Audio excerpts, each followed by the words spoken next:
All right, we're recording. Okay.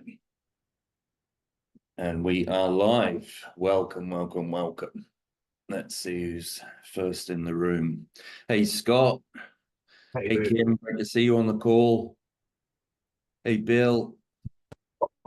All right.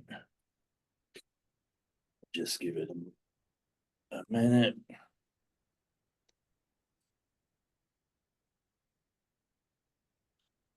So anybody that enjoys the recent look at market trading as psychology, going to carry on with a little bit more about trading ranges today. There's some really good learning points to be had, but I'll get onto that afterwards. So we're just right.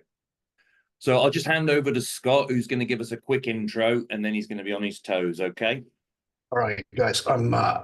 I've been sick all weekend, fucking puking, and yeah, not in a good way. But anyway, the show goes on. Let's start with the altcoin market. Historical low of volatility. Share screen. Oh, sorry, dude. Thanks, man. Sorry, you have to remind me of shit like that today because I'm a retard. Okay. So the big thing is exactly as you've identified. Is the thing behaving like a trading range, or was it behaving like it's going to break out? And for a moment here, it looked like it was going to break out. We have. That's why we backed off a fair bit and went down with the stock market. Let's look at now this big dump. If we look at it on a 5-minute chart or a 15-minute chart, it probably neatly identifies why stop losses are suboptimal, because this all happens so fast. Like you really don't want to be getting out of your trade with a stop loss here, but then you also don't want to be just hanging on by your fingernails. That's a terrible fucking thing to do. That's a hateful thing to do. So if you mention this as being a dog that's going to keep barking.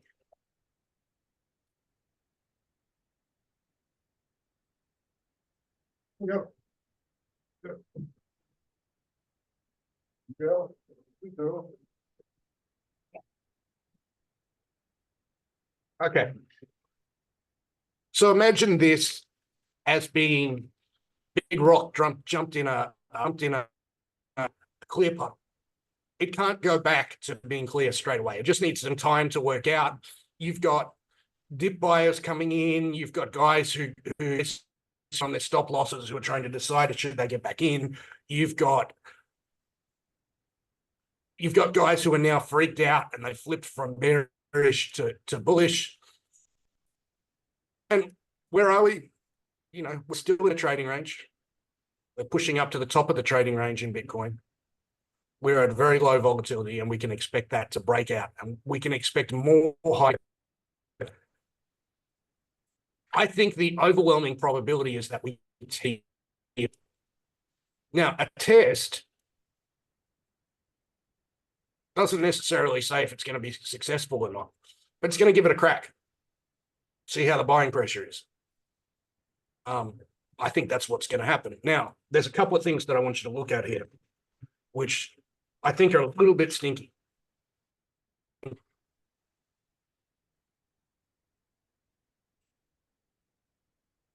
Sorry, I'm a bit fucking dopey today. So let's look at some. So Bitcoin, we're starting to get some open interest build back up. That's a little better than it looked yesterday. Let's look at Sol. Not really so good. The price is recovering, but open interest is still down. People are still a bit spooked. Let's look at Ethereum. It's just hovered sideways, right? open interest still. So Bitcoin is the strongest of the majors, stronger than Sol and stronger than ETH. I think that's clear. Doesn't look like a pin your ears, pin it yet. It could be that, but I'm betting odds. I would prefer you to just stay hands off the steering wheel for a couple of days. Now let's have a look at some CBD.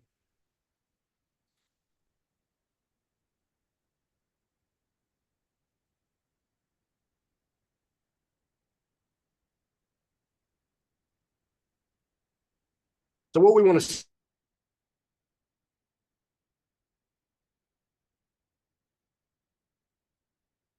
is we're going to look for,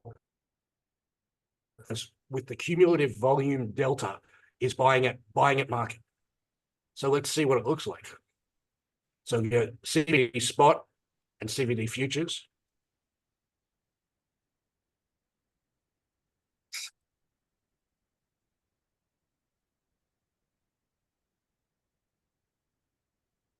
I mean, it doesn't look great, right? You know, yeah, I wouldn't say that you could say that that's over. Let's have a look at Solana.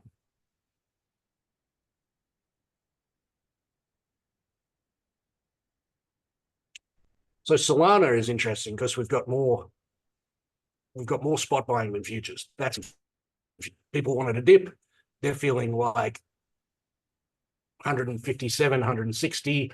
That's pretty good buying for Solana. I think that's market consensus here. Yeah. So that's basically it. I think when it all comes back to normal, I think Bitcoin and Solana are probably the plays. And yeah, that's what I think. All right, thanks, Scott. Catch you a bit later, dude. Nice one for that overview. What about macro markets? Actually, let me just do a quick one, because most likely we got fucked on by the macro situation, right? Let's see how the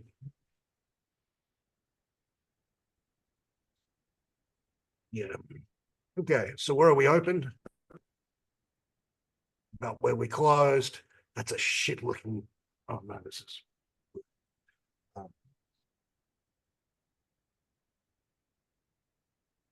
Right.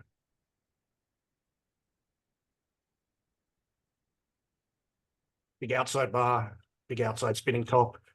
So the way that I want you to interpret, I don't know. Everyone's confused. Let's look at the dollar index, which is getting a little bit of love. Here we go. We've got a little gap and go after a big fuck off candle on Friday. Yeah, let's take a quick look at gold. Yeah, that was lame. All right, guys. Right, nice one, Scott. So if everybody wants to stay on. All right, cool. So let me share the screen then. So this is a bit of a pop quiz for anybody that was really paying attention then. So the leverage trading 4 episode it's still up at the moment. And then inside of there, we had the question, will Bitcoin break out of its trading range? Because what Scott talks about in this week 4 is about simplifying everything as much as you can, simplifying your language, simplifying your charts, and how you simplify is ultimately up to you. But I thought that this was a really cool thing. So what it did was it created a post here asking the question that everybody wants to know. Will Bitcoin break out of its current range? And we will have a look at it on a much bigger and easier to see chart. And when you're in the group, you can click on those images to make them much bigger like that. So, at the time of this post, Bitcoin was sniffing around, these kind of new all-time highs, this line of resistance. So will Bitcoin break out of the range? That's the question that everybody wants to know, you know. So I'm not going to go through this post step by step, but we just lay out, well, how do we start? How do we start even figuring out something like that? You know what I mean? Like, where's point zero? Well, you know, sometimes we'll read it, or sometimes we'll have somebody tell us to it, but there's indicators. And then none of these indicators are set in stone. They are just indicators. They're things that help you read. So when we look at the chart in a moment, I'll show you a couple of ways that we can use the chart, drawing lines, not drawing lines. And I think that it'll make more sense about how things are indicators. So once we've got, you know, a basic set of rules that we're looking for, then we have to ask, well, what's it actually doing then? And then we can look at these rules next to kind of what is Bitcoin actually doing? And then we have to think, well, what else could it do if it doesn't do the thing that we want it to do? What other direction could it go? And often you'll see Scott describe this as like, you know, I think 25% this, 25% this, 50% this. All he's doing there is just, he's shortcutting the process of a hypothesis and just giving you the answer, basically. So if you could connect Chat GPT to his brain so that it, you know, just transcribed everything out, then it would give you, you know, the full thought process of the thesis behind those 25% with all kinds of details. But that type of detail, it's so far off and it takes years of experience. So we need to develop ways that we can look at these charts and not be overwhelmed, and we can just get a basic idea kind of what's going on. So when we do this, you know, what is Bitcoin actually doing? You know, we can then start to state some things as well. Like, clearly we're in a range. If there's anybody that would like to dispute that, great, that is your point of view. But I would, you know, it's like we're in a range, if you know what I mean. Show me another sane human that would say, no, we're in a straight line rocket trend. Okay. Clearly, at the moment, when we look at Bitcoin, we're at the top of a range. Okay. So, I mean, the point of that is stating the obvious is always a great place to start. It's the type of thing that's overlooked because it's silly almost to look at something, you know, and say, are we trending or are we in a trading range? Well, we're in a trading range. Okay, well, then that's an important thing. Well, where are we in this trading range? You know, are we at the top, or are we in the middle, or are we at the bottom? We're at the top. Okay, great. Because there would be different answers, there would be different things going on if we were in the middle or if we were in the bottom. But again, we just want to strip away as many things as we can. So it all led to this little pop quiz. If the price of Bitcoin, this is on the daily chart, if the price of Bitcoin keeps closing below this blue line, so that's that's as technical as we're getting. If it keeps closing below the blue line, do you think the price has a better chance of going up or going down? What do you think? You could pop that in the comments now, and then we'll have a quick look at the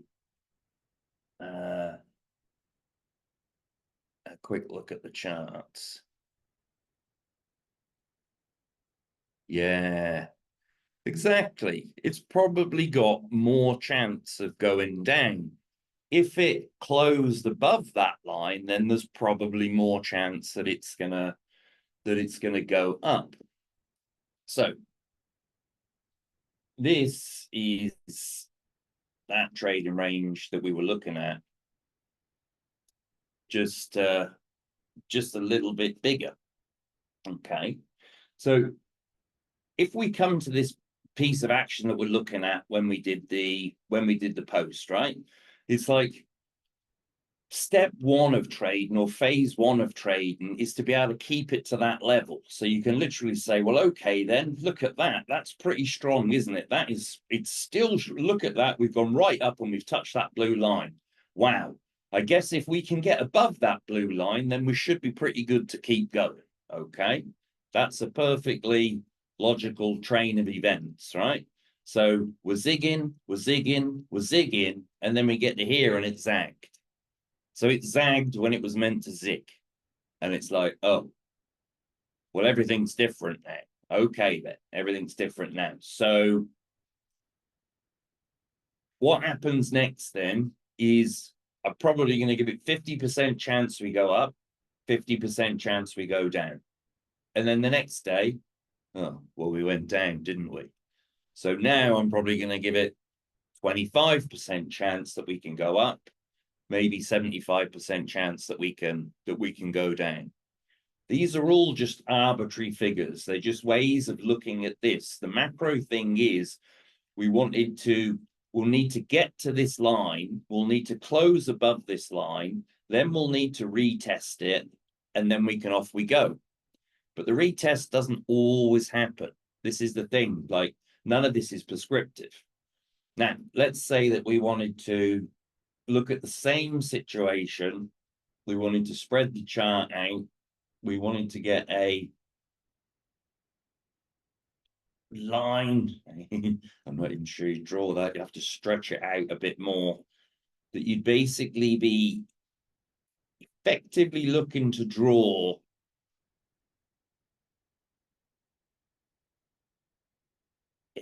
a line where it breaks. So then you could say to yourself, well, if it keeps following this line, okay, and then you could get the technical information for what happens with those lines. If we look here, you could draw some form of lines here, and then you could say, oh, well, this is a special pennant, and in this special pennant, this and that has to happen. And these things, they are helpful. They really are helpful for seeing stuff, but they're also just guides as well. You know, it's like it doesn't mean that it's absolutely like absolutely gonna happen.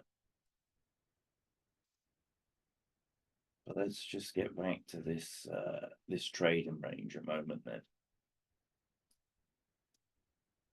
It's like, yeah, if we look back here, it's like you can go kind of level one, you can talk about the blue line, and then what happens on the blue line. And then as you get a little bit more knowledge, you'll be like, okay, then so I wonder why this candle looks funny like this.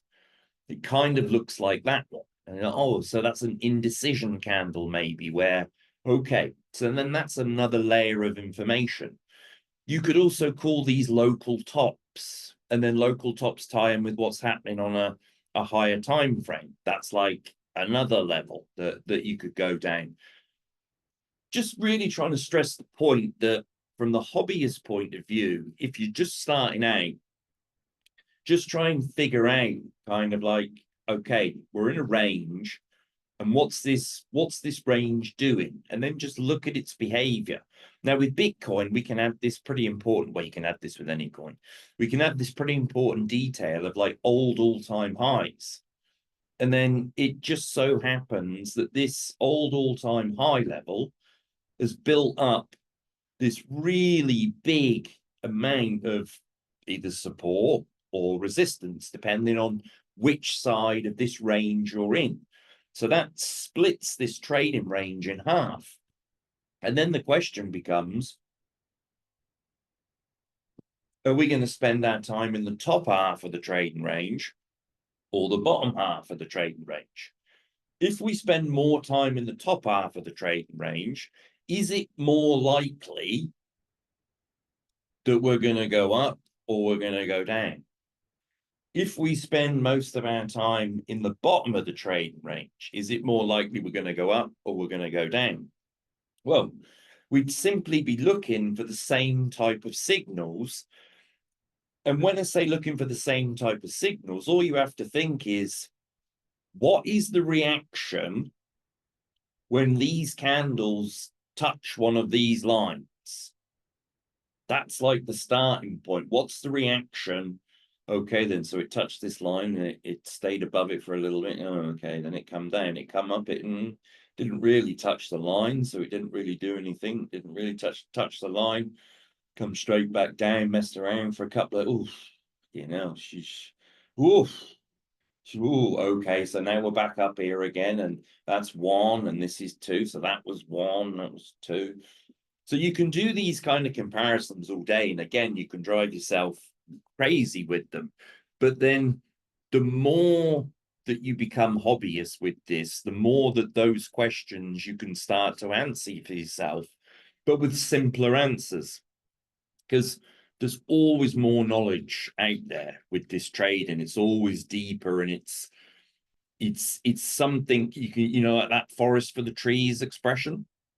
So yeah, there we go. There's a simple way really to start looking at price action from there. And when I say a simple way, if you look at Scott's charts, he doesn't have any of this, and it's not because he doesn't use it, it's because he can just eyeball it.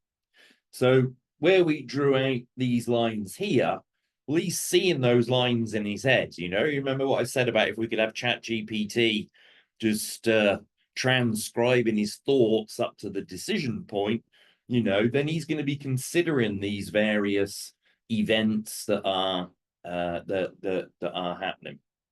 All right, nice. So thank you for your patience. I hope you enjoyed that. So Maurizio's on vacation today, so a perfect storm of of change in this event. So Maurizio's daily update videos, the ones from last week, there hasn't been any significant moves in the market since, so I would say go and watch his latest update video as soon as he gets back, which I think is tomorrow. There'll be a video that comes out. Now, we also did a workshop on the new trade log for 100x. Can you let me know in the chat who was aware that there's a new trade log for 100x? Give me a thumb up or a thumb down.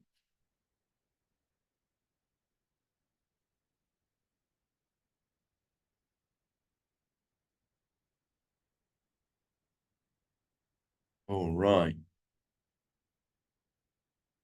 All right, bit of a mixed bag. Okay, then. So this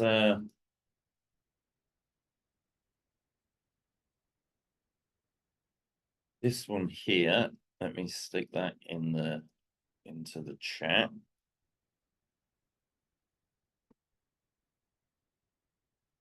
There's about maybe 10 minutes introduction of because this is on the weekly beginners call, right?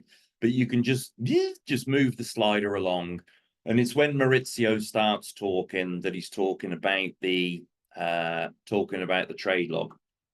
So if anybody wants to come along to that call on Wednesday, that call is purely for beginners, but at the moment it's also Maurizio just going through the trade log, explaining, well, that video explains how it works. And yeah, he's going to be here on Wednesday, and yeah, we hope to have that released pretty soon, and that's going to be pretty good from there. It says slide has been deleted. I don't know why that is, Andrew, from that link. Somebody else let me know. It says deleted, does it? Well, that's very strange, isn't it? It's very strange. Must be a gremlin. Try that one. Maybe I pressed the wrong button. Concur. It's such a good word. I concur. Yeah. So just skip past the first 10 minutes or so. So that's a bit of a first look from there. So I think just the last thing that I'm going to add here, right, is these trading ranges are going to shake people out the market. They're going to shake people out the market because people get bored. It really is as simple as that. So again, going back to drawing all these wiggly lines and being precise on charts and everything like that, like with these trading ranges, you know, you're thinking to yourself, how much boredom is there in the market? Because when people get bored in the market, that apathy sets in. And then when things do change, they're not really in motion. They're not really geared up to, you know, and to be able to just stick the money funnel in and just get as much out of the market as they can, because they got lethargic, because they've been in the trading range. Let's say this trading range goes on for another 3 months. Let's just say that it does, right? Well, it is what it is. It goes on for another 3 months. You know, there's nothing that we could do to alter that fact at all. We can just observe it. We can keep getting positioned. We can keep our hypothesis. If you drop down to smaller and smaller time frames, then certainly, you know, like there's the scalps and stuff that Scott can do. There's all the stuff in the 100x.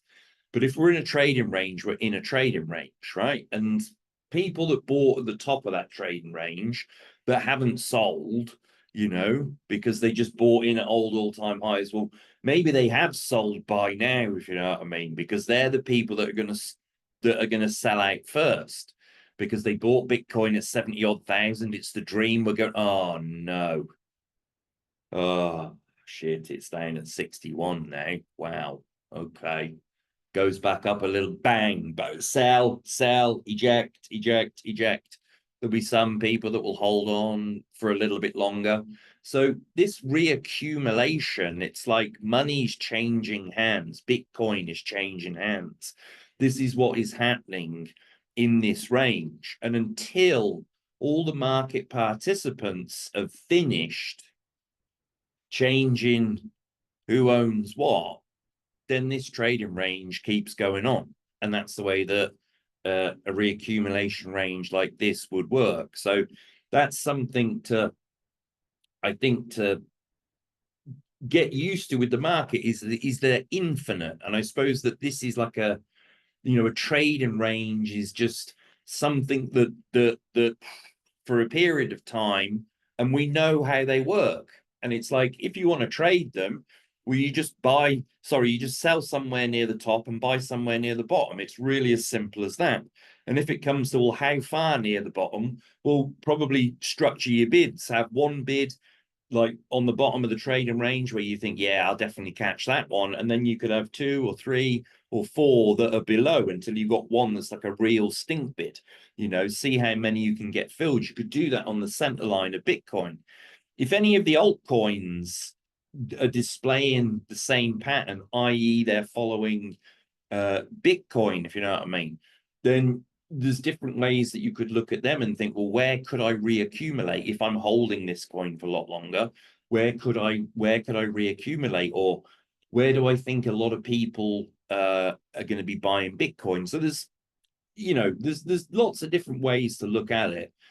But just remember, Bitcoin, which is the big one that they all follow, is in a trading range and it's moving sideways. And yeah, just draw those lines and just ask yourself those super questions.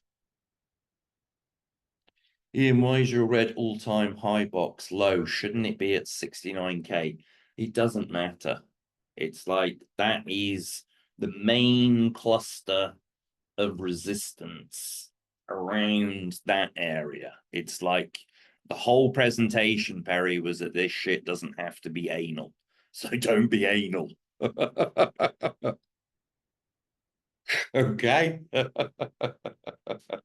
It's a fair enough question, right? I imagine that for real math scholars, something like trading could drive them crazy in the way that, like, you know, poker and mathematics, like, you know, if you have a purely mathematical person, they struggle with the exploitative side of poker because they just play GTO. So, you know, attention to detail, yes, absolutely, always, you know, focus and attention to detail. But there's plenty enough room for zones and for just like, let's see what happens when it touches the line from there.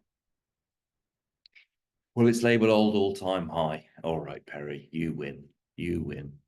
Whatever you want me to do, just submit a detailed email with screenshots, and I'll ensure that it's done for the next time. All right, have a great one, and I'll see you in the group very soon. Okay.